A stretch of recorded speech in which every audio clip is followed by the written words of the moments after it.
નમસ્કાર વિદ્યાર્થી મિત્રો, તમારું સ્વાગત છે ઓનલાઈન સોલ્યુશન ચેનલમાં। તો ધોરણ 12 પછી કોલેજમાં એડમિશન લેવા માટેના જીકાસ ઉપર અત્યારે ઓનલાઈન ફોર્મ ભરવાના શરૂ છે। હવે તમારું એકવાર ઓનલાઈન ફોર્મ ભરાઈ જાય પછી તમારે નજીકના જે પણ હેલ્પ સેન્ટર હોય ત્યાં જઈને તમારું જે ફોર્મ હોય વેરીફાઈ કરાવવાનું થશે। તો ઘણા વિદ્યાર્થીને એ મૂંઝવણ હતી કે સર આ હેલ્પ સેન્ટર કઈ જગ્યાએ આવેલા છે અને વેરિફિકેશન કરાવવા જાવી ત્યારે કયા કયા ડોક્યુમેન્ટની જરૂર પડશે એના વિશે માહિતી આપો। તો આજે આપણે વિડીયોની અંદર એ માહિતી મેળવી લઈએ કે તમે જે જીકાસની અંદર કોલેજમાં એડમિશન લેવા માટે ફોર્મ ભર્યું છે એનું વેરિફિકેશન કરાવવા કઈ જગ્યાએ જવું અને કયા કયા ડોક્યુમેન્ટ સાથે લઈ જવા એના વિશે માહિતી મેળવી લઈએ। જો તમે જીકાસની અંદર તમારું ફોર્મ આ ફાઇનલ સબમિટ આપી દેશો એટલે આ 5 જગ્યાએ ગ્રીન ટિક આવી જશે અને પછી આ લખેલું આવી જશે કે હવે તમારે નજીકના જે પણ હેલ્પ સેન્ટર હોય ત્યાં જઈને તમારું ફોર્મ વેરીફાઈ કરાવવાનું થશે। હવે આ ફોર્મ ભરાઈ જાય એની તમારે એક પ્રિન્ટ કઢાઈ લેવાની। પછી આ જે ફોર્મ છે એ આપણે કઈ તારીખ સુધીમાં વેરીફાઈ કરવાનું થશે તો જો આ નોટિફિકેશનની અંદર તમે જોશો તો અહીંયા લખેલું છે જીકાસ પોર્ટલ પર સબમિટ કરેલ ઓનલાઈન અરજી તથા અસલ પ્રમાણપત્રોનું વેરિફિકેશન નજીકના વેરિફિકેશન સેન્ટર પર કરાવવું ક્યારે તો કે 9/5 થી 20/5 સુધીમાં તમારે જે પણ નજીકનું વેરિફિકેશન સેન્ટર હોય ત્યાં જઈને કરાવી લેવાનું। ઇન કેસ આ જો તારીખમાં કંઈ ફેરફાર થશે તો આપણે ટેલિગ્રામ ને વોટ્સઅપ ચેનલમાં હું જાણકારી આપી દઈશ। ટેલિગ્રામ ને વોટ્સઅપ ચેનલની લિંક વિડીયોના ડિસ્ક્રિપ્શનમાં આપેલી છે। હવે આ જે હેલ્પ સેન્ટર છે એ કઈ જગ્યાએ આવેલા છે એ આપણે જોવું હોય તો તમે આ જીકાસની વેબસાઇટ ઉપર આવશો તો અહીંયા તમને ઉપર જ તે લિસ્ટ ઓફ સેન્ટર જોવા મળશે તો તમારે એની ઉપર ક્લિક કરી દેવાની। હવે આ જો બધા હેલ્પ સેન્ટરના નામ આપેલા છે। હવે તમારે તમારા ડિસ્ટ્રિક્ટની અંદર અને તમે જે જગ્યાએ રહેતા હો એમાં નજીકમાં કયું હેલ્પ સેન્ટર આવેલું છે એ જોવું હોય તો સૌપ્રથમ આપણે ડિસ્ટ્રિક્ટની અંદર તમારું જે પણ ડિસ્ટ્રિક્ટ હોય એનું નામ એન્ટર કરી દેવાનું।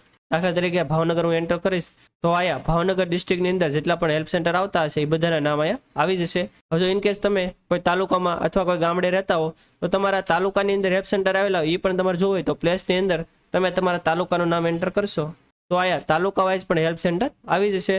તો આવી રીતે તમે તમારી નજીકમાં જે પણ સેન્ટર હોય એની માહિતી જોઈ શકો છો।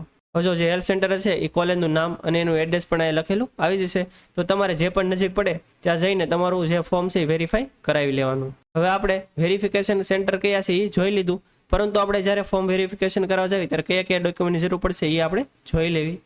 તો જો આપણે ફોર્મ વેરિફિકેશન કરવા જાવી ત્યારે કયા કયા ડોક્યુમેન્ટની જરૂર પડશે એ આપણે જોઈ લેવી। તો જો લિસ્ટ આપેલું છે એમાં પહેલું છે તો આપણે કોલેજમાં એડમિશન લેવા માટે જે ફોર્મ ભર્યું છે એની એક પ્રિન્ટ આપણે કઢાઈ લેવાની એ આપણે સાથે લઈ જવાની થશે। પછી બીજું છે સ્કૂલ લિવિંગ એટલે કે એલસી। પછી 10માની માર્કશીટ જો એક કરતાં વધારે ટ્રાય હોય તો બધી ટ્રાયની માર્કશીટ તમારે સાથે લઈ જવાની। પછી ચોથું છે 12માની માર્કશીટ એમાં પણ જો એક કરતાં વધારે ટ્રાય હોય તો બધી ટ્રાયની તમારે સાથે લેતી જવાની। પછી જો 10મા અને 12માં જો તમને અલગથી કંઈ ક્રેડિટ સર્ટિફિકેટ આપેલું હોય તો તમારે લઈ જવાનું અને જો ન આપ્યું હોય તો કંઈ લઈ જવાની જરૂર નથી। પછી વિદ્યાર્થીનું આધાર કાર્ડ। પછી જો તમે ઈડબ્લ્યુએસ એસસીબીસી એસસી કે એસટીમાં આવતા હો તો તમે જે જાતિનો દાખલો કઢાવેલો હોય તો એ તમારે જાતિનો દાખલો સાથે લેતો જવાનો। પછી જો તમે એસસીબીસી એટલે કે ઓબીસીમાં આવતા હો તો તમારે એક નોન ક્રિમિનલ કઢાવવાનું થશે। જે નોન ક્રિમિનલ સર્ટિફિકેટ હોય એ પણ તમારે સાથે લેતું જવાનું। પછી જો તમે માઇનોરિટી એટલે કે મુસ્લિમ શીખ પારસી વગેરે જો કેટેગરીમાં આવતા હો તો તમારે જે માઇનોરિટીનું તમે સર્ટિફિકેટ કઢાવેલું હોય તો તમારી માઇનોરિટીનું સર્ટિફિકેટ પણ સાથે લેતું જવાનું। તો આટલા ડોક્યુમેન્ટ તમારે ફરજિયાત જરૂર પડશે। આ સિવાય કયા ડોક્યુમેન્ટની જરૂર પડશે તો જો દાખલા તરીકે તમે આઈટીઆઈ અથવા ડિપ્લોમા ઉપર 12 ઇક્વિવેલન્ટ સર્ટિફિકેટ કઢાવેલું હોય તો તમારે આઈટીઆઈ અને ડિપ્લોમાની બધી માર્કશીટ અને જે ઇક્વિવેલન્ટ સર્ટિફિકેટ કઢાવેલું હોય એ તમારે સાથે લેતું જવાનું। ઇન કેસ કોઈ વિદ્યાર્થી પીએચ કેન્ડિડેટ હોય તો એને પીએચનું જે સર્ટિફિકેટ હોય એ સાથે લેતું જવાનું।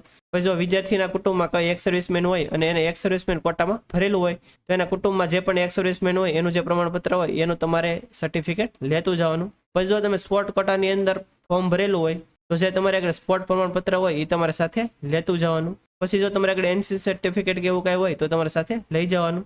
આ ઉપરાંત તમારે બેંક પાસબુક અને પાસપોર્ટ સાઇઝનો ફોટો સાથે રાખવાનો। ઇન કેસ ત્યાં માગે તો તમારે કાંઈ પ્રોબ્લેમ ન આવે। તો મોસ્ટલી એટલા ડોક્યુમેન્ટની જરૂર પડશે જ્યારે પણ તમારું ફોર્મ તમે વેરિફિકેશન કરાવવા જાઓ ત્યારે। હવે તમારું ફોર્મ એકવાર વેરીફાઈ થઈ જાય પછી જ્યારે પણ રિઝલ્ટ આવશે ત્યારે આપણે અલગથી વિડીયો બનાવશું કે આગળની કઈ રીતે આપણે પ્રોસેસ કરવાની થશે। એટલે જો તમે આપણી ચેનલમાં નવા હો આપણી ચેનલ હજી સુધી સબસ્ક્રાઈબ ન કરી હોય તો ચેનલને સબસ્ક્રાઈબ કરવાનું ભૂલતા નહીં જેથી જીકાસમાં એડમિશન લગતી જે પણ પ્રોસેસ આવે એ તમને સમયસર માહિતી મળી રહે। અને આપણે ટેલિગ્રામ ને વોટ્સએપમાં પણ ચેનલ છે એની અંદર જો તમે જોડેલા ન હો તો નીચે ડિસ્ક્રિપ્શનમાં લિંક આપેલી છે એના પર ક્લિક કરીને તમે એમાં જોડાઈ શકો છો જેથી આવી જ માહિતી તમને સમયસર મળી રહે। તો આજ માટે બસ એટલું જ, મળશું આપણે નેક્સ્ટ વિડીયોમાં। ત્યાં સુધી બધાને જય હિન્દ।